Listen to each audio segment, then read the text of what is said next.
This is my Pinoy version of picadillo at ito ang ating mga sangkap. First, mag-iinit lang tayo, idols, ng ating pan. Then, isasangkot siya natin dyan ang ating tinadtad na pork. Yes, idols, tinadtad na pork po yan kasi ayoko po na masyadong pinong-pino na ground pork at ayoko din pong may taba. So, lalabas yung sarili niyang juice, idols. Maglagay tayo ng salt and garlic. Then, hayaan lang natin siyang matuyo. Pag medyo tuyo na siya, lukayin na natin siya. Iba-brown lang natin siya ng konti. Then, maglalagay na tayo ng mantika. Saute lang natin ulit at maglalagay na tayo ng ating garlic.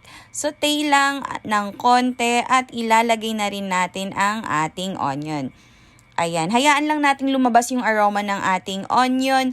Then, saka na natin i-add ang ating kamatis. Ayan, 4 na kamatis lang, idols, yung aking linagay dahil napakamahal ng ating kamatis. Saute lang tayong maigi, idols, then maglalagay na tayo ng patis at ng paminta para medyo lumasa na sa meat yung ating pampalasa. Then, takpan muna natin siya kasi gusto nating lumambot yung kamatis at madurog ito ng husto sa ating sabaw mamaya.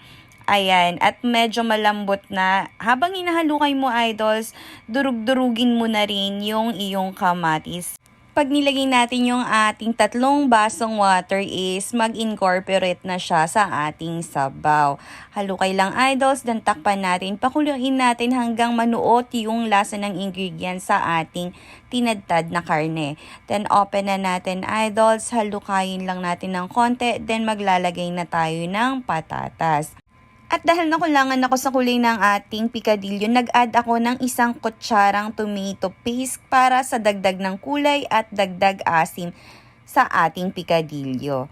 Then, hayaan lang natin ulit siyang mag-simmer para maluto yung ating patatas at lumasa talaga ang ating picadillo. Tikman lang natin, idols, then mag-a-add na tayo ng patis at paminta. Dahil naglagay tayo niyan kanina pero konti lang.